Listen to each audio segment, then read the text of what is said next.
Hello नमस्कार बच्चों, कैसे हैं आप सभी। आशा करता हूँ सभी बहुत अच्छे होंगे। आज की इस क्लास में हम नवोदय जो कल 13 दिसंबर को पेपर हुआ उसके एनालिसिस के लिए हम लोग यहाँ पर आए हैं। और बहुत सारे बच्चों का कमेंट आया कि सर कुछ डाउट्स हैं, उनको कैसे क्लियर करेंगे। तो आज देखते हैं कि कितना बच्चों ने सही किया होगा और कितना मतलब यानी कि सही करके आए हैं। पेपर मॉडरेट था या टफ था या बहुत ईजी था, ये एनालिसिस के थ्रू ही पता चलेगा। तो आते हैं, डिस्कस करते हैं। पहले क्वेश्चन पे मैं पहुंचता हूँ। ज़्यादा हम लोग अपना टाइम इधर उधर ना बर्बाद करके सीधे पॉइंट पे आते हैं। सारी गाइडलाइंस आपने पढ़ ली होंगी, कितना सेक्शन कहाँ से आ रहा है। पहले क्वेश्चन जो हमारा है उसमें मेंटल एबिलिटी से आया है कि आखिरकार किस टाइप के फिगर्स हैं, जो कि ये बताना है। मैंने पढ़ लिया था पहले ही। इसमें ये कह रहा है कि कौन सा फिगर इसमें से डिफरेंट है, उसको चूज करना है। तो यहाँ पर आप देखिए कि तीनों में आपको रेक्टेंगल देखने को मिल रहा है, लेकिन इस केस में आपको ट्रायंगल देखने को मिल रहा है। तो हम कह सकते हैं कि मेरा ये जो आंसर होगा बिल्कुल क्लियर है।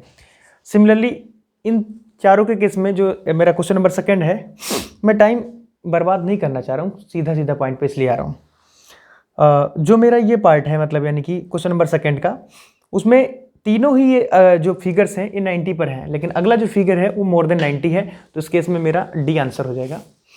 आगे बढ़ेंगे।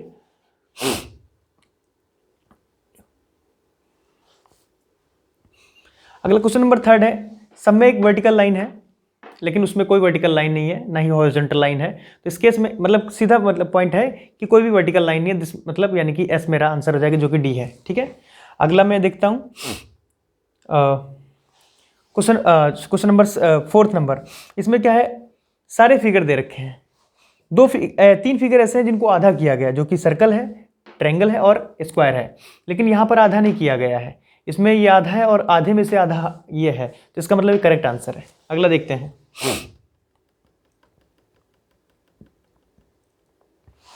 पार्ट नंबर जो 2 है उसमें ये कह रहा है कि ये फिगर किस में मिल रहा है। मैंने पहले पढ़ लिया, टाइम बर्बाद नहीं करूंगा, क्योंकि मुझे कम समय में पेपर को पूरा एनालिसिस करके देना है। तो ये फिगर किस में मिल रहा है, इसमें अगर देखें तो मिल तो रहा है ऊपर वाला पोर्शन, ये नीचे वाला पोर्शन मिल रहा है, लेकिन ये वाली लाइन नहीं मिल रही, तो इसलिए ये मेरा कैंसिल हो जाता है। इसको कोई करने की बात ही नहीं है। लेकिन अगर यहाँ देखें, यहाँ मुझे फिगर मिल रहा है, ये भी मिल रहा है, ये भी मिल रहा है, ठीक है ना, लेकिन हाँ पूरा मिल रहा है, तो इस केस में मैं कह सकता हूँ ये आंसर है। लेकिन यहाँ पर अगर देखा जाए तो जो इनमें नीचे की तरफ था वो ऊपर की तरफ है, इसलिए आंसर नहीं होगा। और ये वाला लाइन जो है इसमें ये मिल रहा है, लेकिन ये वाला लाइन नहीं मिल रहा है, तो इसलिए आंसर नहीं है, मेरा बी आंसर हो जाएगा। अगले पे आते हैं। अगले पे मेरा देखने को ये मिलता है कि यहाँ पर दो रिवर्सिबल डायरेक्शन के यानी कि साइन है, मतलब एक backward side and forward side. और उसके मिडल में अगर देखा जाए हमारे पास क्या है, एक यानी कि हॉरिजॉन्टल लाइन है, फिर यानी बैकवर्ड साइन, एक फॉरवर्ड साइन है। तो यहाँ पर देखा जाए दोनों ही बैकवर्ड साइन है। यहाँ पर एक बैकवर्ड एक फॉरवर्ड है, जो कि आंसर नहीं हो सकता।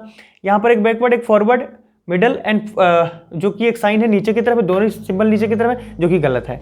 यहाँ पर क्या सेम, एक ऊपर की तरफ एक नीचे की तरफ, फिर मिडल में सिंपल लाइन है, ऊपर की तरफ एक नीचे की तरफ, तो इसका मतलब सी मेरा आंसर हो जाएगा यहाँ से। अगला देखते हैं। यहाँ पे क्या कह रहा है कि एक फिगर ऐसा दे रखा है जिसमें ऊपर की तरफ, फिर बाहर की तरफ, नीचे की तरफ और इधर यानी बाहर की तरफ। यहाँ पे क्या कह रहा है, ऊपर की तरफ है, इधर की तरफ है, फिर यहाँ पर भी इधर की तरफ है, तो इसका मतलब ये आंसर नहीं होगा। यहाँ पर अगर देखें तो ये ऊपर की तरफ, ये नीचे की तरफ है, ये अंदर की तरफ है, ये भी अंदर की तरफ है, तो इसलिए आंसर नहीं होगा। ये बाहर की तरफ है, ये बाहर की तरफ है, ये भी बाहर की तरफ, ये भी, इसका मतलब ये आंसर इसका करेक्ट है। अगला देखते हैं क्वेश्चन नंबर 8। क्वेश्चन नंबर 8 ये कह रहा है कि इसमें ऐसा कौन सा फिगर है जो बिल्कुल इसके सिमिलर है। अगर ये इस डायरेक्शन में है तो ये भी इस डायरेक्शन में है, ये नीचे की तरफ है, ये नीचे की तरफ है, दो एरो जैसे हैं, वो भी ऐसे हैं, ये इस डायरेक्शन में जा रहा है, ये भी इस डायरेक्शन में जा रहा है। इस तरीके से मैं कह सकता हूं कि ये फिगर बिल्कुल इसके सेम है। बाकी क्या डिफरेंट रहा जो ये आंसर इसका नहीं हो पा रहा है, इसमें ये डायरेक्शन इधर है, जो कि इसमें इधर है, जो कि गलत है। ये उसमें क्या है, ये इधर की तरफ है, लेकिन वो ऊपर की तरफ, ये जो ऊपर ये पलट के दे दिया गया, जो कि गलत है। सेम उसमें भी ऐसे ही किया गया है, तो ये आंसर हमारा नहीं होगा। नीचे आइए। यहां पर पढ़ना बिल्कुल भी नहीं है, मैं आप पेपर पढ़ चुके होंगे 2 से 3 बार। यहां पर सीधा क्वेश्चन को डिस्कस कर रहे हैं। यहां पर एक फिगर दे रखा है, इसमें क्या है, जो ब्लैंक एरिया है, इसमें ऐसा क्या भरा जाए, ऐसा क्या फिल किया जाए कि बिल्कुल सेम ऐसा ही फिगर हो जाए। तो उस केस में हम लोग क्या करेंगे, यहाँ पर जो देखने को मिल रहा है एक बड़ा ट्रायंगल एक छोटा ट्रायंगल है, तो यहाँ पर एक बड़ा ट्रायंगल लेके आएंगे और एक छोटा ट्रायंगल। तो इसमें कहाँ मिल रहा है, यहाँ तो मिल नहीं रहा, यहाँ मिल रहा है लेकिन डायरेक्शन अलग है, यहाँ मिल रहा है। तो इसको हम आंसर एज ए आंसर ले लेंगे, लेकिन उसमें गलत है अगले डी पार्ट में, तो सी इसका आंसर हो जाएगा। अगला देखते हैं, अगला क्या कह रहा है कि एक फिगर ऐसे दे रखा है जिसमें एक यानी कि कोन टाइप में शेप है और नीचे यानी कि सर्कुलर शेप है। तो ऐसा, और यहाँ पर यानी कि एक पैलेट बनी है, तो उसको देखना कि कहाँ पर ऐसा हमारा एज मिलेगा। तो देख पा रहे हैं हम लोग हैं यहाँ पर, इसको अगर आगे लेकर जाएं तो क्या यहाँ मिल रहा है, जी नहीं, क्योंकि हमें जो फिगर चाहिए वो इस डायरेक्शन में चाहिए जो कि इसमें नीचे दे रखा है, और इसमें अगर मिल भी रहा है तो बिल्कुल बिल्कुल उससे सटा हुआ है, जो कि गलत है। यहाँ पे अगर आते हैं तो नीचे की तरफ है जो या, लेकिन ये एक कर्व फॉर्म में है, जो कि गलत है। अगला वाला हमारा बचा, तो वही हमारा आंसर है। आगे आते हैं, सेम फिगर हमारा 11 है। इसमें क्या कह रहा है कि क्या ऐसा फिल किया जाए जो सेम ऐसे ही हो जाए। तो एक चीज तो ये है कि इतना आना चाहिए, फिर उसके बाद यहां पर एक इतना भरना चाहिए। तो आपको देखिए कि यहां पर क्या ऐसा है जो कि गलत है, क्या यहां ऐसा है, बिल्कुल नहीं। क्या यहां ऐसा है, जी नहीं, दोनों ही सेम साइज के हैं, वहां मिल रहा है। इसको अगर यहां मैं फिलअप कर दूं पूरा लाकर तो बिल्कुल सेट बैठ रहा है, तो इसका मतलब मेरा डी आंसर हो जाएगा। नेक्स्ट पार्ट ऐसा है कि इसमें किस फिगर को लाकर फिलअप किया जाए कि इसको पूरा पूरा इस तरीके से भर दे। तो एक लाइन, दो लाइन, तीन लाइन, कुल मिला के 3 लाइन वाला फिगर होना चाहिए। यहाँ 2 ही है, यहाँ 3 है, तो इसको थोड़ी देर के लिए मान लेते हैं कि सही है। कि अगला ऐसा ही कोई मिल रहा है, इसमें तो 4 लाइन है जो कि गलत है, इसमें 5 लाइन जो कि गलत है, मतलब मेरा बी आंसर सही है। आगे बढ़ते हैं,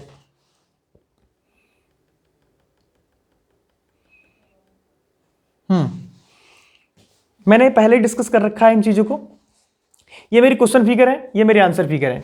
यहां पर क्या हुआ कि एक सर्कल है, सॉरी एक डॉट है, और एक यानी कि मेरा स्क्वायर है। जैसे अगले में बढ़ा तो एक यानी कि उसके साथ क्या सर्कल बढ़ गया, अगले में बढ़ा तो मेरे पास स्क्वायर बढ़ गया। अब अगले में फिर से मेरे पास क्या आ जाएगा, जैसे इसमें यानी कि अभी देखो अपनी पोजीशन भी चेंज कर रहा है और उसके साथ साथ फिगर भी बढ़ते जा रहे हैं। यहां पर एक डॉट था, एक यानी कि स्क्वायर था। यहां पर क्या हुआ, अगले जैसे अगले वाले में पहुंचा एक डॉट स्क्वायर, फिर एक डॉट आ गया। अगले वाले में जब आया डॉट स्क्वायर डॉट फिर स्क्वायर, अब अगले में क्या आएगा, उसके साथ डॉट आ जाएगा। जब डॉट आएगा तो इसका मतलब ये हो गया कि यहां तक आ चुका है, अब वो यहां आएगा। तो इस वाले फिगर में देखो कहां पर मिल रहा है, ये मिल रहा है, देखो, तो ये आंसर हो गया इसका। अब यहां पर आइए, यहां सिंगल है, डबल, ट्रिपल, अगला मिलेगा वो यानी कि उसमें फोर्थ होगा, 1 2 3 4, तो हमारा ये आंसर हो गया। अब आगे बात आते हैं, देखो यहां क्वेश्चन फिगर है हमारा, आंसर फिगर क्या होगा, ध्यान से देखना। इसकी डायरेक्शन क्या है, सीधा था, फिर उसके बाद डायरेक्शन ऊपर की तरफ, फिर इधर की तरफ। अब अगला क्या हो गया, दोनों इधर हो गए, दोनों पास पास हो गए, मतलब चेंज हो रहा है बार बार। ये अभी यहाँ पर है, फिर ऐसे, तो मतलब यहाँ आ गया, फिर अगली बार में यहाँ आएगा, फिर ऐसे बढ़ेगा। तो इस तरीके से हम घुमाएंगे जब, तो एक स्टेज ऐसी आएगी जब ये मेरा फिगर जो मतलब इनिशियल वाला जो था, ये अगले पे इस पे पहुंच के चला जाएगा, यानी कि यहाँ पहुंच जाएगा, यानी कि डी का आंसर करेक्ट है। अगला ध्यान दो, क्वेश्चन नंबर 16 क्या कह रहा है कि एक मेरा यानी कि 2 लाइन है जो कि एक दूसरे वर्टिसेस पे टच कर रही हैं, एंड देन उसके बाद एक यानी कि उसके बाद ट्रायंगल आ जाता है। ट्रायंगल के बाद फिर जब अगला फॉर्मेट होता है तो उसमें एक लाइन फिर बढ़ती है, और फिर उस अगले वाले में जैसे अगली लाइन बढ़ती है तो इसके बाद ट्रायंगल आ जाता है। फिर अगला क्या होगा, जैसे ही लाइन बढ़ेगी, मतलब ऐसे जब ऐसे अगले बार में ऐसे ही आएगा, तो ऐसे आएगा, कहाँ मिल रहा है, ऊपर को जाएगा नहीं, ये नीचे को आएगा, ये सही है, लेकिन क्या ऐसा कोई अगला मिल रहा है, नहीं मिल रहा है। तो इसका मतलब यही हमारा आंसर है, बी हमारा आंसर है। टोटल क्वेश्चन 40 है इधर फिगर्स में, उसके बाद मैथ्स को हम डिस्कस करेंगे, तो पैसेंस बना के रखें आप लोग। ध्यान देना, ये फिगर मेरा ऊपर की तरफ है, फिर नीचे हो गया। अगले बारे में क्या हो जाएगा, ये ऊपर की तरफ हो गया, ये नीचे की तरफ हो गया। फिर उसके बाद क्या हो रहा है, ध्यान देना बात को, यहां पे आया, अब अगली बार क्या हो जाएगा, देखो ऐसे कर रहे हैं, ये फिगर ऐसे था, फिर क्या किया, फिगर पलट दिया गया तो ऊपर हो गया। अब इसको क्या, अगर ये ऐसे है तो इसको पलटेंगे, कैसे होगा, जैसे देखो ये फिगर ऐसे था, इसको मैंने ऐसे पलट दिया, तो फिगर क्या हो गया, मतलब जब मैं इसे फ्लिप करूंगा तो ये फिगर, ये जो मेरा नीचे था ऊपर पहुंच गया, ऊपर वाला नीचे। अगर इसको भी मैं ऐसे पलटूंगा, ठीक है ना, ऐसे कर रहे हैं ना, तो जब मैं इसको पलटूंगा तो क्या हो जाएगा, ये नीचे आ जाएगा, ये ऊपर पहुंच जाएगा। तो इसका मतलब ये आंसर है। जिस बच्चे भी ने भी लगाया, सही लगाया उसने। और लास्ट में भी बता दूंगा किसका बच्चा है ये, ठीक है ना। अगला ध्यान देना, यहां पे क्या है, डायरेक्शन में एरोज दिखाया गया है 2 डॉट के साथ, फिर उसका पलट दिया गया है। अब ऊपर की तरफ है तो नीचे की तरफ होगा, ऑब्वियसली ऐसा कौन सा है, नीचे की तरफ खाली एक ही है, तो यही आंसर हो गया मेरा। ठीक है, बिल्कुल ठीक है ना। सही है, सही है। अगला फिर मेरा क्या दे रखा है यहाँ पर है, हाँ, स्क्वायर के अंदर ट्रेंगल दे रखा है। अगले में क्या कर दिया, ट्रेंगल के अंदर स्क्वायर कर दिया। ऐसे यहाँ पर क्या बोलते हैं, मेरा स्क्वायर जो है सर्कल के अंदर, तो यानी कि स्क्वायर के अंदर सर्कल होगा, तो डेफिनेटली आंसर हो गया। आगे बढ़ते हैं।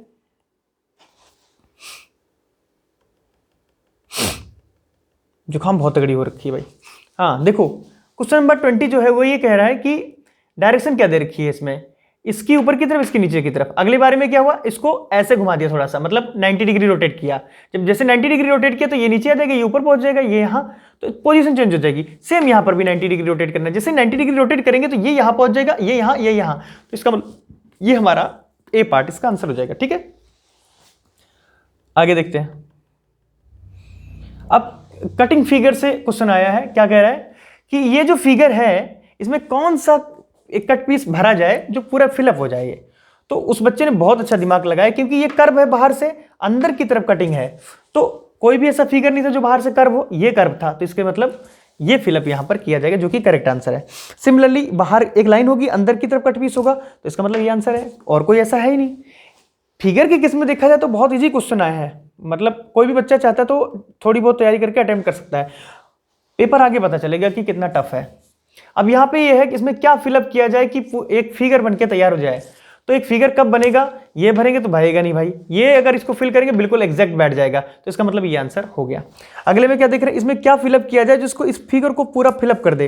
तो इसका मतलब ये हुआ, पहले तो ऐसे आएगा, ऐसे, फिर ऐसे, तो मेरा क्या ये बैठ रहा है यहाँ पे, इसको लेकर आएंगे, ठीक है ठीक, यही बैठेगा। हाँ, ये फिगर मेरा कंप्लीटली बैठ रहा है, हाँ ऐसे आएगा, हाँ यही बैठेगा, ठीक है, बी सही है। आगे आते हैं। हाँ, आगे वाले क्वेश्चन को देखेंगे, इसमें मिरर इमेज से आया है क्वेश्चन। मिरर इमेज मतलब कोई भी चीज अगर हम मिरर के सामने रखते हैं तो उसका जस्ट अपोजिट, मतलब अगर राइट का लेफ्ट, लेफ्ट का राइट हो जाता है, तो अगर ये चीज ऐसे है तो मतलब यानी कि वो बना कैसे होगा, क्या ऐसा बनेगा, इसमें तो ऊपर था, ये है नहीं, इसमें है, लेकिन क्या बिल्कुल ये ऐसा दिखा कैसा रहा है, जो कि बिल्कुल इसका मिरर इमेज दिखा रहा है, तो यानी कि ये आंसर सही है। इसमें तो दूसरे पे जाकर फेस दिखा रहा है, इसमें पहले पे ही आ गया, तो ये तीनों गलत है, मतलब बड़ा इजी, मतलब देखा जाए तो बड़ा ही इजी है कहने के मतलब। अगला एक मिरर इमेज है, यानी कि यहाँ टी वी और यानी कि जो इनवर्स ऑफ यानी कि टी दे रखा है, मतलब उसको क्या बोलते हैं, पलट दिया गया है टी को, ठीक है ना, उसका उल्टा दिखाया गया, अपोजिट दिखाया गया टी का। तो इसको जैसे ही हम इधर मिरर इमेज में बनाएंगे तो टी मेरा इधर जस्ट पास आ जाएगा, वी और टी उधर पहुंचे। पहले क्वेश्चन सही है, पहले ही आंसर सही है। अगले में देखते हैं। हाँ, अगले में क्या कह रहा है कि एक फिगर दे रखा है जो कि इस डायरेक्शन में है, ठीक है। मिरर इमेज बनेगी तो कहां जाएगा, ये पीछे चला जाएगा, ये आगे आ जाएगा, तो कहां मिलेगा, ये तो है नहीं, उनमें से कोई है नहीं, ये बड़ा इजी फिगर है यार, तो ये आंसर मिल जाएगा इसका। और यहां पे ध्यान देंगे, फिगर कैसे दे रखा है, इस टाइप से। तो ऐसा फिगर कब बनेगा, जब ये इधर मुड़ के आएगा और ये पीछे चला जाएगा, तो यही एक फिगर ऐसा है। नहीं नहीं नहीं, एक मिनट, हाँ हाँ, यही फिगर एक ऐसा है, क्योंकि इसमें तो आगे निकाल दिया, गलत है, ये तो बिल्कुल नहीं दिख रहा है, ये तो हो ही नहीं सकता, तो बी इसका करेक्ट आंसर है, ठीक है। आगे देखते हैं। हाँ, फोल्डिंग से आया है, ये तो भाई तुम पेपर लोगे, फोल्ड करोगे तभी पता चलेगा।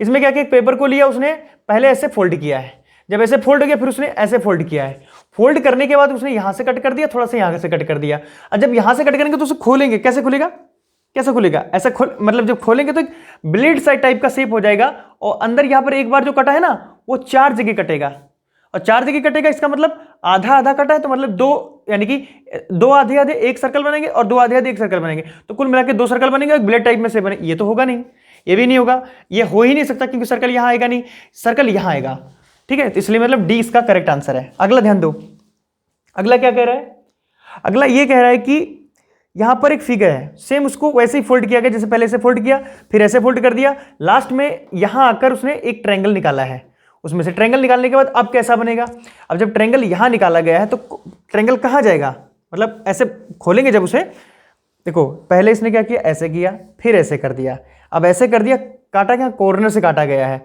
अब कॉर्नर से काटा गया है तो मोड़ा कहाँ से, इस वाले से गया है, यहां से भी डॉट निकाला गया है। तो जहां तक उम्मीद है आंसर यही होगा।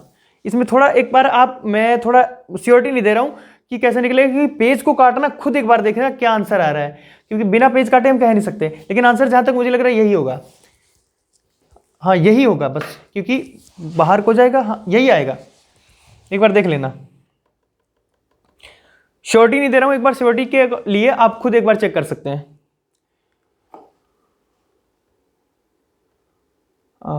एक मिनट।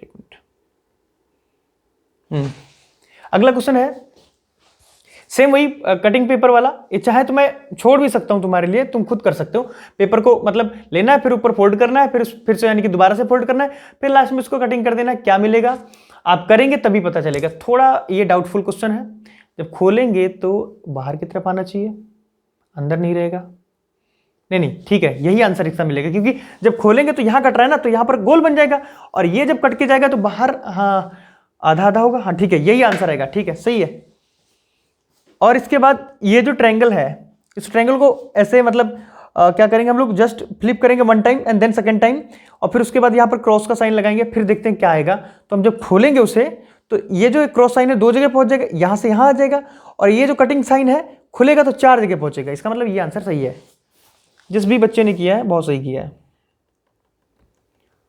अगला पार्ट है, इसमें यह बताना चाह रहा है भाई कि ये जो फिगर है, ये तीनों फिगर किस फिगर में मिल रहे हैं। तो जाहिर सी बात है, एक शेप ये है और 2 शेप ये हैं। तो ये वाली फिगर की शेप देखी जाए तो इसको पलट दो, पलटो इसे। जब पलटोगे तो ये शेप यहां मिल रही है, और ये दोनों जो साइड की शेप थी वो यहां मिल रही है। तो इसका मतलब ये आंसर सही है। और इसमें हो नहीं सकता, क्योंकि दोनों ही क्या बोलते हैं, डिफरेंट शेप्स हैं, और यहां पर इसे बीच वाली बिल्कुल इक्वल नहीं, और यहां तो है ही नहीं सकता। तो ये शेप ठीक है। अब यहां पे देखेंगे कि ये तीनों शेप्स कहां मिल रही हैं। तीनों शेप 1 2 3, एक है स्क्वायर, एक है रेक्टेंगल, और एक है डिफरेंट शेप, जो कि यहां है, जो मिल रही हैं। इसमें हो ही नहीं सकता, उसमें दोनों इक्वल है, उसमें बड़ी वाली छोटी कर दी गई तो हो ही नहीं सकता वो। ठीक है, आगे आते हैं। हाँ, अब देखो ध्यान से, ये फिगर दे रखा है, इस फिगर में ये सारी शेप्स दे रखी हैं। अगर पास किया जाए तो लगभग देखा जाए कि स्क्वायर का फॉर्म करेंगी। और ये कहां मिलेंगी, ये भाई एक शेप तो छोटी सी है, एक बड़ी सी है, और 2 छोटी छोटी और हैं। डेफिनेटली आंसर यही होगा। कैसे होगा, छोटी वाली यहां मिल गई, बीच वाली यहां मिल गई, 2 डिफरेंट यहां मिल गई। Answer correct. अगला क्या कह रहा है, एक और शेप है, वो क्या कह रहा है, ये के शेप है, और ये के शेप है, और ये के शेप है। कहां मिलेंगी, ध्यान देना। ये दोनों ही डिफरेंट शेप जो है, इनको उठाकर थोड़ा इस वाली को पलटो नीचे की तरफ, और इसको ऊपर से लाकर रखो, तो शेप ये बन जाएगी, ये वाली शेप बनेगी। तो इसका मतलब ये उस बच्चे ने बी सही करेक्ट किया है।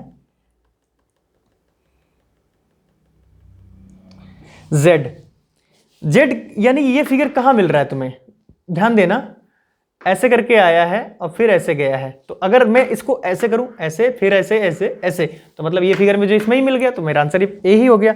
और ये वाला फिगर मेरा कहां मिल रहा है, ये वाला फिगर मेरा ऐसे जाऊंगा, फिर ऐसे जाऊंगा, फिर ऐसे जाऊंगा, फिर ऐसे जाऊंगा। इसका मतलब यहां मिल रहा है 1 2 3 4, मतलब 1 2 3 4 5, तो 1 2 3 4 5। हाँ, ये फिगर बी मुझे मिल रहा है, बी।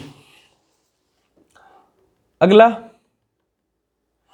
y जो है, सॉरी ये 39 लास्ट पे हम आ चुके हैं बिल्कुल।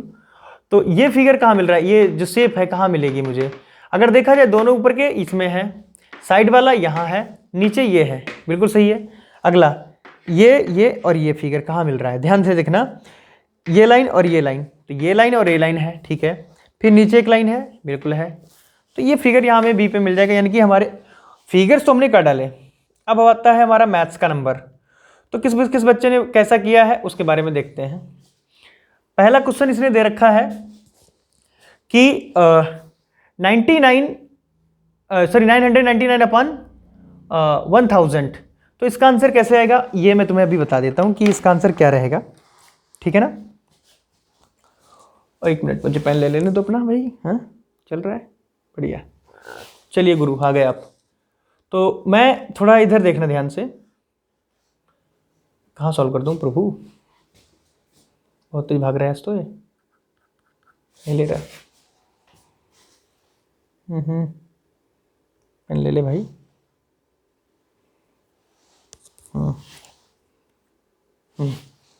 देखो भाई, हम बात कर रहे थे यहाँ पर पहला क्वेश्चन जो हमारा था 999/100, 3 जीरो। अगर इन 3 जीरो को हम कट करें 1 2 3, तो 3 के बाद पॉइंट लगेगा 1 2 3, मतलब कुल मिला के पहले ही पॉइंट लग जाएगा। तो 0.999 कहाँ पर है, 0.99 मेरा सी पे है, तो यही मेरा आंसर हो जाएगा। अगला ध्यान देखते हैं, अगला ध्यान देते हैं। अगला मेरा है कि 0.23 is equal to the fraction. इस किस फ्रैक्शन के इक्वल होगा, तो सीधा इसके लिए सॉल्व करने का एक फंडा है, वो क्या है, सीधा लिखो इसे 0.238। अब इसको क्या करेंगे, पॉइंट हटाइए भाई, पॉइंट हटाओ, 0.001। अब इसको सॉल्व करेंगे जब, तो कैसा आएगा, अब ध्यान देना, जब पॉइंट हटाया मैंने तो मुझे यानी कि दिख रहा है कि मेरा जो नॉर्मल नंबर आएगा 238/1000, ठीक है। सो अब सॉल्व करूंगा इसे, 2 1 जा 2 1 जा 2 9 जा और 2 5 जा, कुल मिला के मेरा जो आंसर आया वो आया ये 119/500, जो कौन सा इसमें से 119/500, जो कि ए आंसर है, ए ही इसका करेक्ट आंसर है। अगले वाले में क्या करेंगे, हाँ ये क्वेश्चन थोड़ा डाउटफुल है, इसके लिए बच्चे ने मुझे पूछा भी था कि sir 100 centimetre square equal to क्या होगा। मैं सीधा कहूंगा इसका आंसर 0.01 यानी कि स्क्वायर होगा, क्योंकि जब 100 सेंटीमीटर को चेंज करेंगे यानी कि मीटर में, तो क्या हो जाएगा, ये 100 सेंटीमीटर जो होगा उसको चेंज करने के लिए हम लोग यानी कि नीचे सेंटीमीटर से जब मीटर में स्क्वायर में लेके आएंगे, तो 100 तो उसका हो गया नॉर्मली, और 100 जो मीटर में लेके आएंगे उसके लिए हो जाएगा।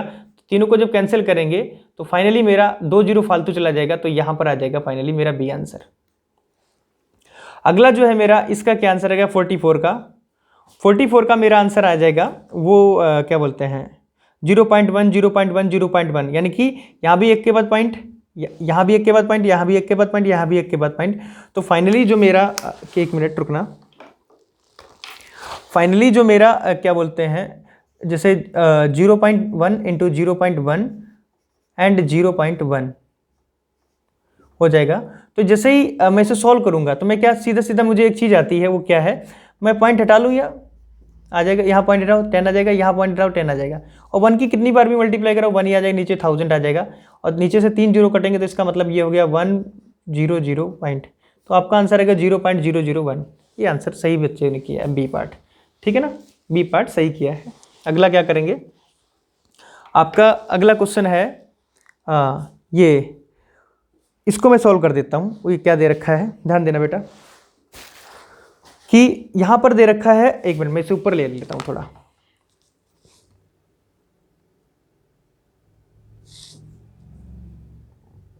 क्या हो गया भाई, अच्छा समझ गया मैं।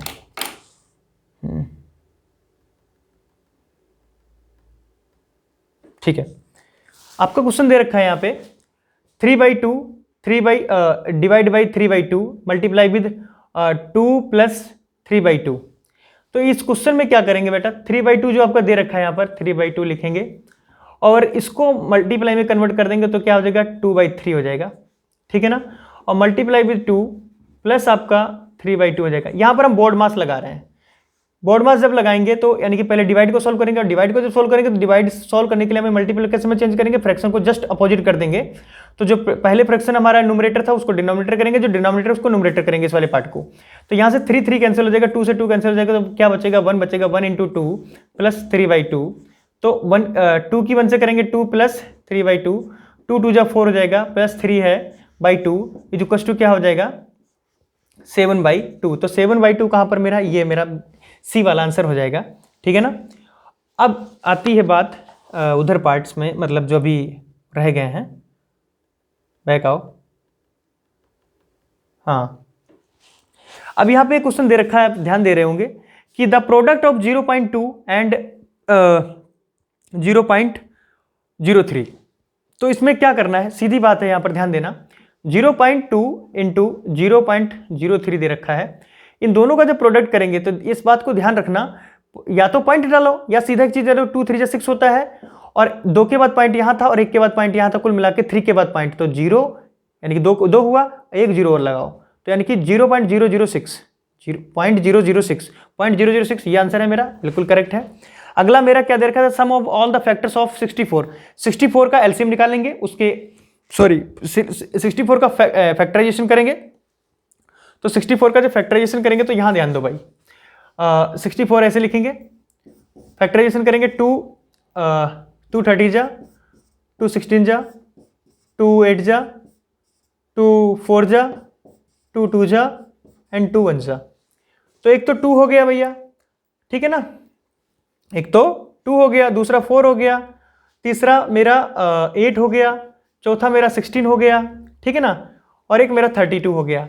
तो इसने कहा इनका सम क्या होगा, यही तो बोला है क्या उसने, हाँ, sum of the all the factors, और एक मेरा 64 खुद हो गया, ठीक है ना, 64 खुद हो गया, और एक मेरा यानी कि क्या हो गया, 1 तो था ही, 1 सबका फैक्टर होता है, ये बात हम जानते हैं।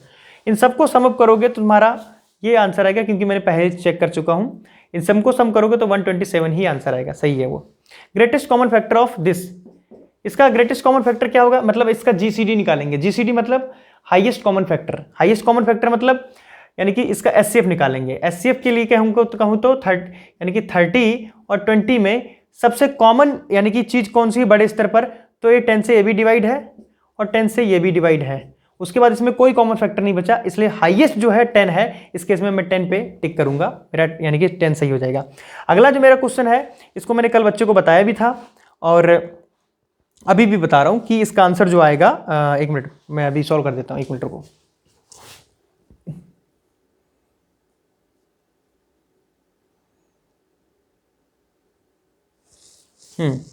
थोड़ा इरेज कर दें, गंदा सा लग रहा है भाई।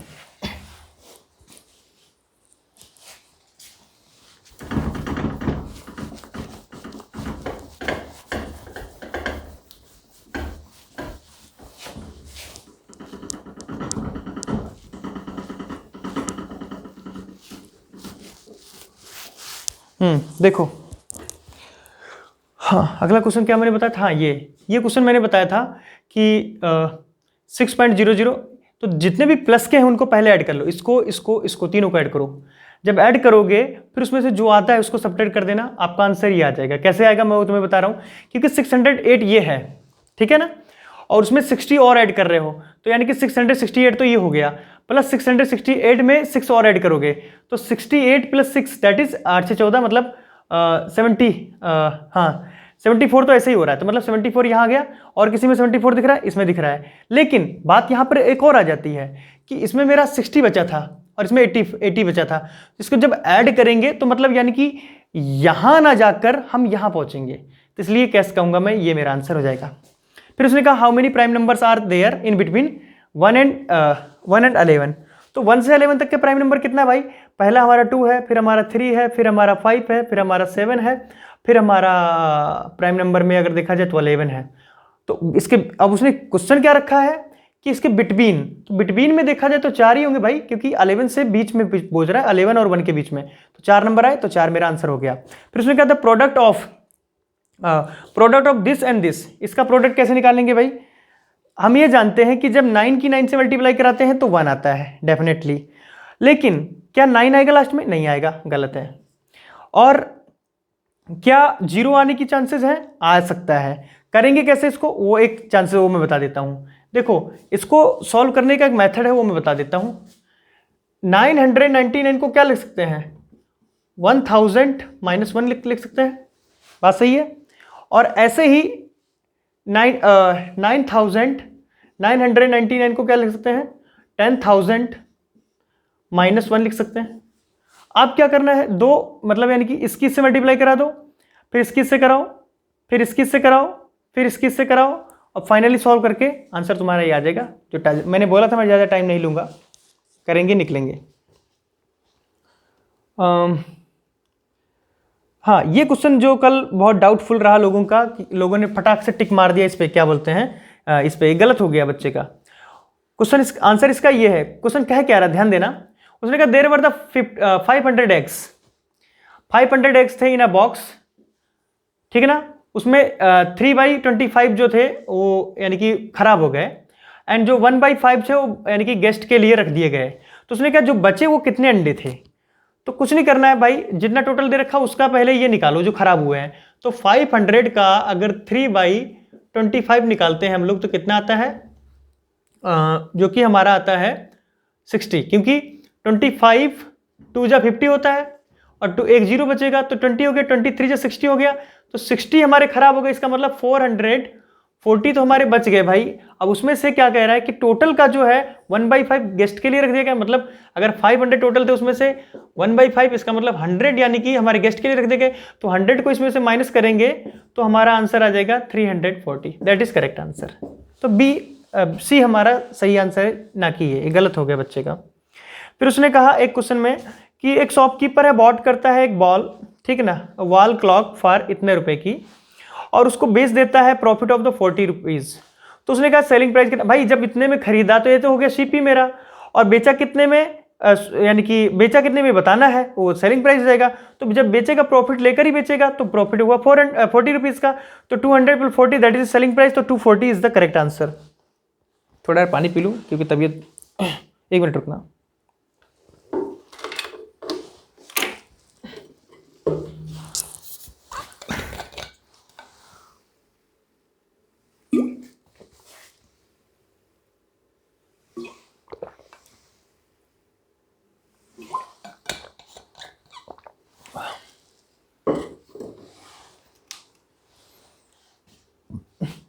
कौन सा क्वेश्चन था, 54, जो कि पूरा दिख नहीं रहा है, थोड़ा 1 मिनट रुको।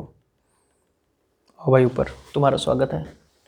अब 54 ये कह रहा है कि एक फ्रूट सेलर जो है, 1 मिनट में से थोड़ा क्लीन करूँ, बहुत गंदा हो जाता है जल्दी यार, पता नहीं कैसा कपड़ा मिल गया मुझे, उसी को साफ कर।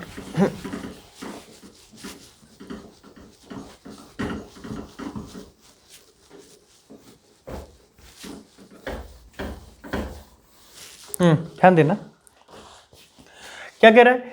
ए fruit seller bought apples for इतना rupees and spent 100 rupees to bring the apple his shop, यानी कि इतने रुपए का खरीदा, 100 रुपए किराया दिया अपनी दुकान तक लाने में, फिर उसने बेच दिया एप्पल्स इतने रुपए में। टोटल एप्पल जो थे वो 2236 रुपए का बेचा। तो उसने कहा कि how much profit did he earn, कितना प्रॉफिट लिया। देखो भाई 1500 का खरीदा, 100 रुपए उसमें एक्स्ट्रा दिए, इसका मतलब सीपी बराबर हो गया उसका 1500 + 100 यानी 100 = 1600, तो 1600 रुपए उसका सीपी हो गया।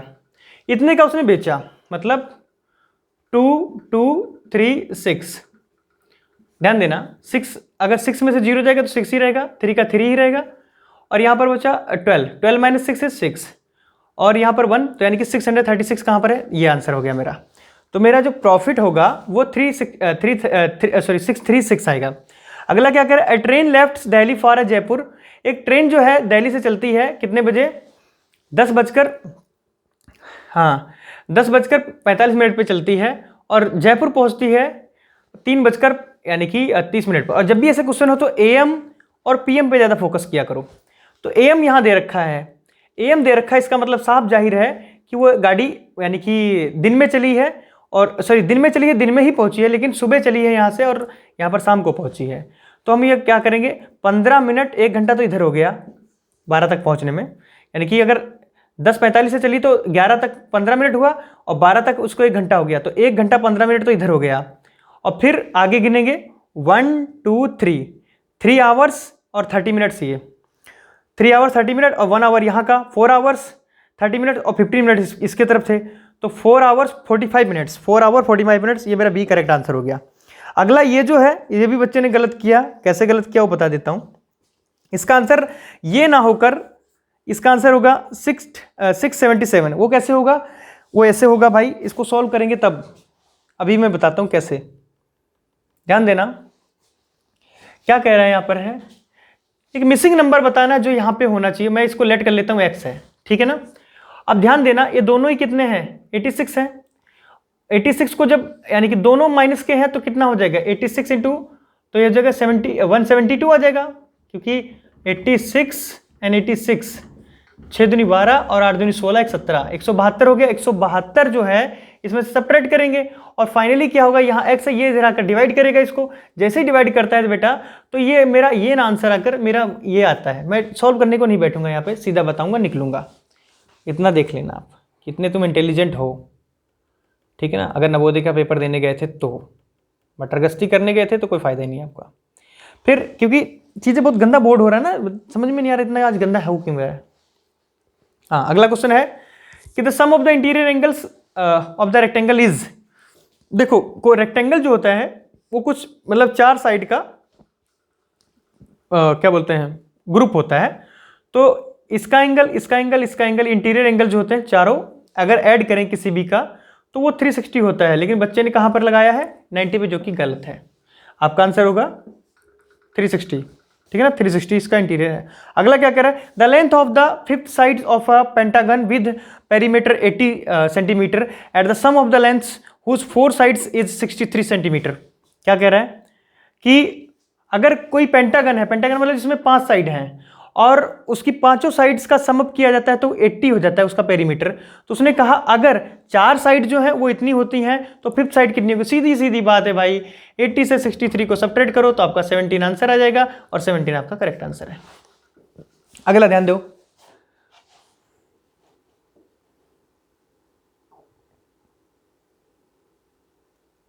अगला क्या कह रहा है कि एक मतलब किसी ने कहा एक सर्वे हुआ उसमें लगभग 115 फैमिली थी।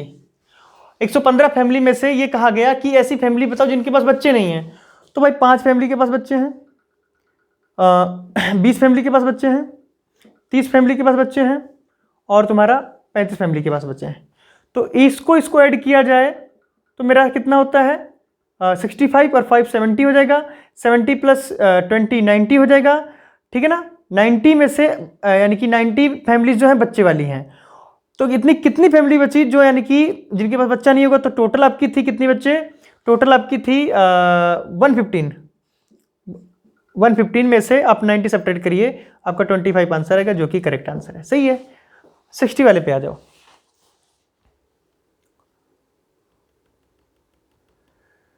60 वाला क्या कह रहा है कि ये complete angle is equal to, complete angle होता क्या भाई, जैसे मान लो यहां से मैंने कोई एक एंगल बनाना स्टार्ट किया, यहां से मेरे हाथ पे ध्यान देना, और यहां से मैंने ऐसे कोई आर्क लिया, ऐसे घूम के यहीं आ जाए, घूम के यहीं आ गया। इसका मतलब क्या हो गया 360 हो गया। और 360 कब होगा जब 90 प्लस 90 प्लस 90 प्लस 90 किया जाए तो मेरा 360 होगा। इसका मतलब 4 राइट एंगल ट्रायंगल के बराबर होगा। तो 4 right angle D correct answer, जो भी जिस बच्चे ने भी लगाया सही लगाया। तो इस तरीके से हमने मैथ्स के और क्या बोलते हैं हमने क्या बोलते हैं फिगर्स जो थे, मैथ्स एंड फिगर्स को कंप्लीट कर लिया। इंग्लिश कोई ज़्यादा टफ नहीं था लेकिन नॉर्मल है, मॉडरेट है, ना ज़्यादा इजी है। तो मैंने इस पैसेज को पहले से पढ़ रखा है। तो उसमें क्या क्या कह रहा था, the dancing girl is cased behind thick glass because क्या था उसका, it's art effects are rare. Answer ये सही है, मैंने भी देखा है। अब नीचे आना, क्या कह रहा है, the pendants are the part of किसका था, नेकलेस का। फिर अगला क्या कह रहा है, फिगर को पढ़ूंगा मतलब अगर मैं इसको पढ़ूं तो टाइम बहुत लग रहा है। अगला क्या कह रहा है कि read the statements first and second, choose the correct option from the one given below. तो क्या कह रहा है, फर्स्ट क्या कह रहा है कि फर्स्ट उसमें कह रहा है कि the bangles are made up of the shell और थिन मेटल्स। और दूसरा क्या कह रहा है, she wears a necklace made of ivory, जबकि वो आइवोरी का नहीं था। आप पढ़ेंगे तो पहला आपका जो मतलब मेरा कहने का मतलब यहाँ पर ये है कि कहाँ गया भाई अभी जिसको मैंने देखा, हाँ, तो ये पहला वाला सही है, दूसरा वाला गलत है, तो आप ए पे लगाएंगे। इंग्लिश चाहे तो खुद भी देख सकते हैं, मैं कोई मतलब मैं ऑथेंटिक टीचर नहीं हूँ इंग्लिश का, बेसिकली जो मैंने पढ़ाना था वो पढ़ा दिया। और कहो तो मैं पूरा करा देता हूँ, हालांकि टिक सही है जो भी, जहाँ तक भी है, कुछ चीज़ें गलत हैं वो भी मैं बताने वाला हूँ। वो ये है, हाँ, जैसे इसमें कह रहा है कि सिनोनिम ऑफ द फियरलेस, कुछ गंदा हो गया क्योंकि पढ़ाने में मन नहीं कर रहा मेरा, क्योंकि ये गंदा ज़्यादा हो गया। एक मिनट रुको, बस थोड़ा साफ कर दें इसको। छूट क्यों नहीं रहा, पता नहीं, जाड़े की वजह से नहीं छूट रहा है लगता है, गर्मी लग, ठंड लग गई बेचारे को। हाँ, क्या कह रहा है कि द फियर, सॉरी हाँ, नहीं ये नहीं था, कहाँ गया भाई, कौन सा था अभी, हाँ, विच of the following is not the synonym of the fearless. Fearless का सिनोनिम क्या नहीं है? बोल्ड तो सिनोनिम है, करेजियस भी सिनोनिम है, और यानी कि वेलिएंट भी सिनोनिम्स है। टिमिड नहीं है, इसलिए टिमिड करेक्ट आंसर होगा, ये बच्चे का गलत हो गया। द वर्ड आर्टिफैक्ट्स मीन्स होता है कोई भी चीज ऐसी जो यानी कि मनुष्य के द्वारा बनाई गई हो। तो इसमें क्या होगा इसका answer? Pieces are made up of the my man, ये होगा, ना कि ये भी गलत निकल गया। अगला क्या है उसको पढ़ लेते हैं, चलो पढ़ के सुनाई देता हूं, थोड़ा टाइम लगेगा लेकिन पेपर करेंगे पूरा। चलो अगला पैसेज है, the flowers are useful to us in the many ways. Flowers are come in the different colors and the shapes. They are a symbol of the beauty. Flowers are used in the religious worships. Bouquets of the flowers are given to show the loves and the appreciation. Flowers are flowers are एक minute हाँ, flowers are sorry एक minute हाँ, flowers are strung in the as a garlands used to adorn the deities and honor celebrities. Flowers are arranged in the vases to add the beauty to our living environments. Flowers have the practical use too. They are used to make the perfumes and tea cosmetics products. Certain flowers are used to as medicines in the short flowers. Important because they are the positive impacts in the body and the minds.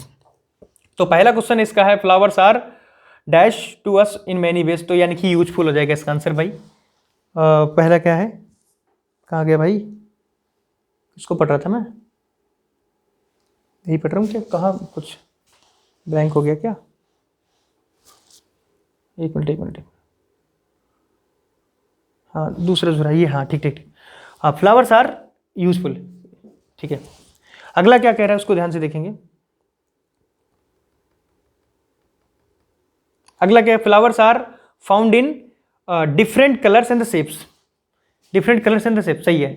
अगला क्या है, practical uses of the flowers. Flower का practical use क्या है भाई, उससे perfume बनती है, टी बनती है, कॉस्मेटिक्स बनती है एंड प्रोडक्ट्स बनते हैं, ठीक है, बिल्कुल सही है। अगला क्या है, सम आ जाएगा इसमें, हाँ सम, क्योंकि ऑल फ्लावर्स तो नहीं आएंगे, बहुत सारे फ्लावर्स ऐसे जो गंध मारते हैं और कुछ ऐसे हैं जो कलर नहीं यूज होगा ना, स्मॉल, इसलिए सम आ जाएंगे कुछ कैटेगरीज में, क्योंकि रीजनिंग का लाइफ का मतलब रीजनिंग टाइप का क्वेश्चन पूछ लिया गया। अगला क्या है, अगला है the word impacts mean. Impact का मतलब होता है किसी के ऊपर प्रभाव पड़ना। प्रभाव का इसमें अगर देखा जाए तो फोर्स तो नहीं होगा भाई, गलत है। एक्ट भी नहीं होगा, इफेक्ट हो जाएगा। इफेक्ट मतलब किसी के ऊपर प्रभाव डालना, हिट नहीं होगा, हिट मतलब मारना थोड़े ना किसी को, ठीक है ना। अगला क्या है, today giants pandas are the found only in the bamboo forest of the central China and in a small numbers in the Tibet. Bamboo forest provides them the food shelter as well as safety. Giant pandas spend most of their times wandering in the bamboo forests, chewing the bamboo shoots as they feed only as a bamboo shoots, and that is the in huge quantities, or there is not always enough food for them due to excess hunting and destruction of their natural habitats. These exotic animals are nearing the extinction. They can be seen only in the zoos, where it is not easy things to take care of the giant pandas, because it would be difficult to find foods in find foods them, यानी कि अब पहला, यानी कि giant पांडा जो बहुत extinct मतलब यानी कि प्रजाति है जो कि बहुत कम मिलती है, लेकिन ये मिलती कहाँ, चाइना के जो बैम्बू वाले फॉरेस्ट वहाँ पे मिलती है। और ये कहना चाह रहा है राइटर है यहाँ पर कि इससे रिलेटेड जो क्वेश्चन उसको आंसर दीजिए इसके अकॉर्डिंग। तो मैं तो, मेरी जो एक स्ट्रेटजी रहती है वो क्या रहती है कि जब भी मैं क्वेश्चन मतलब पैसे से मुझे क्वेश्चन को आंसर करना है तो पहले मैं क्वेश्चन को 2-3 बार पढ़ता हूँ, लेकिन यहाँ पर मेरी ड्यूटी है कि मुझे पैसे पढ़ना चाहिए, वो मैं कर रहा हूँ। तो आते हैं पहले क्या कह रहा है, why it is difficult to take care of the giant pandas is in zoo. तो सीधा सीधा it is difficult to enough the food and feed them. To zoo the, पहले क्या कर रहा है, to zoo the zoo is crowded place, नहीं गलत है। It is difficult to take care of the young ones, ये भी गलत है। अगले पे आ जाते हैं, अगला क्या कह रहा था, pandas are afraid of the hunters, बात तो यही सही है मुझे लग रही है। Why it is difficult to take care the giant panda in zoo, और इसमें क्या कर रहा है, pandas are afraid of the hunters, नहीं ये नहीं बनेगा।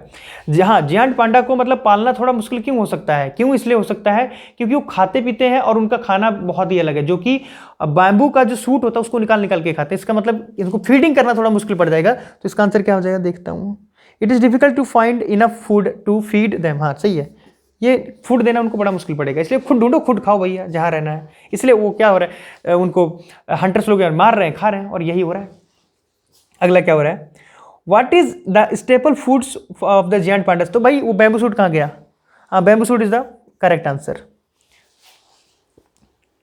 अगला क्या है, why is the exotic animals nearing the extinctions, मतलब बहुत सारे ऐसे एनिमल्स क्यों हैं, तो उसमें हंटर्स उनको मार रहे हैं भाई, सही बात है। Which of the following is कहाँ गया, वाई, हाँ, why is this exotic animals nearing the extinction, क्यों मरने जा रहे हैं, ड्यू टू द यानी एक्सेसिव हंटिंग, मार रहे हैं लोग उनको पकड़ पकड़ के, खाओ भाई, हैं, उनका कुछ अलग काम हो रहा होगा। और चाइना वाले वैसे भी इन चीज़ों में पीछे थोड़े ना। फिर अगला क्या है, which of the following word is antonym of the giant. Giant का मतलब होता है बड़ा, भारी, तो इसमें क्या करें, बिग तो हो गया, और एंटोनियम पूछा उसने, एंटोनियम क्या होगा, छोटा, टीनी, छोटा, टीनी हो जाएगा उसका छोटा, तो इसलिए आपका सी आंसर हो जाएगा, सी। अगला क्या कह रहा है, ध्यान देना, जू इज अ प्लेस वेयर, जू कैसी जगह है जहां पर हमारे एनिमल्स मिलते हैं, पक्षी मिलते हैं, कहाँ है भाई ये, हाँ नहीं ये गलत है, animal and the birds are kept to enclosure and in the cages, ये सही है। अगला कौन सा है भाई, अगला देखते हैं कौन सा है भाई, आ जाओ फट से, हाँ, Sonam was starring at the new cycles on display at the shop, यानी कि क्या किया, सोनम जो है यानी कि एक शोरूम में कहीं पर साइकिल देख के आती है और उसको लगता है कि शायद मुझे मिल जाती। She was amazed to see new shiny red cycle for her father noticed it and said to her come along we need to get going. Sonam had last look at the cycle and followed her father's. उसने cycle की तरफ अपना अचानक last बार देखा और यानी कि आगे की तरफ बढ़ गई वो। अब आगे क्या हो रहा है, she went to bed and about the shiny red cycles. The red next day kept talking about the cycle to his friends in schools. When she returns home, she noticed a new cycle parked near the gates. She screamed in the joy, calling about her mother. The parents come out smiling and told her that it was her birthday gifts and gave her the cycle. Sonam was delighted and hugged her parents happily. ध्यान देना बेटा, क्या हो रहा है, एक लड़की सोनम है जो अपने पेरेंट्स मतलब यानी कि क्या होती है, घूमने जा रही होती है और अचानक से एक शॉप, अपने पापा के साथ घूमने गई होती है, अचानक से एक शॉप पे या शोरूम की तरफ उसकी नज़र पड़ती है, रेड कलर की साइकिल है, उसको देखती है और फिर वो देखती रहती है। उसके पापा कहते हैं बेटा चलें आगे चलते हैं, और फिर फाइनली क्या होता है, वो जब देख जान जाते हैं कि ये चाहती है, और अगले दिन वो अपने दोस्तों से बात कर रही थी उस साइकिल के बारे में। होता क्या है, अगला दिन जो उसका था बर्थडे का ही दिन था और उसके पापा ने उसे सरप्राइज में उसे गिफ्ट दिया और वो फिर फाइनली उस बच्चे ने उसे हैप्पली उसे हग किया अपने पापा को। तो क्या करेंगे हम, ध्यान देना, क्वेश्चन क्या आता है वो उसको ध्यान देंगे हम पहले, है ना। क्या कह रहा है, Sonam went with her father आएगा इसमें, ना कि अंकल था, तो फादर कहाँ है भाई इसमें, फादर ये रहा। अगला क्या दे रखा है, Sonam was attracted by the shiny red cycle. दूसरा क्या हो जाएगा, Sonam Sonam's parents presented her uh new red cycle होगा एज हर बर्थडे गिफ्ट, ठीक है बिल्कुल सही है। फिर कह रहे सोनम सोड हर हैप्पीनेस बाई हग, उसने अपने पापा को टाइटली हग किया था। लास्ट को सिनोनियम ही दे रखा होगा पक्का, मुझे मालूम है। हाँ अमेज्ड, अमेज्ड जो होता है कहते नहीं आई वॉज अमेज्ड, मतलब मैं सरप्राइज गिफ्ट किसी चीज़ को लेकर, शौक तो नहीं होगा, ये गलत हो गया बच्चे का, तो इसमें सरप्राइज आ जाएगा आंसर। तो इस तरीके से हमने पूरा पेपर डिस्कस कर लिया। जिन बच्चों को लग रहा है कि उनके ज़्यादा गलत हुए हैं तो उनके लिए सॉरी बच्चों, अगली बार अटेम्प्ट करो।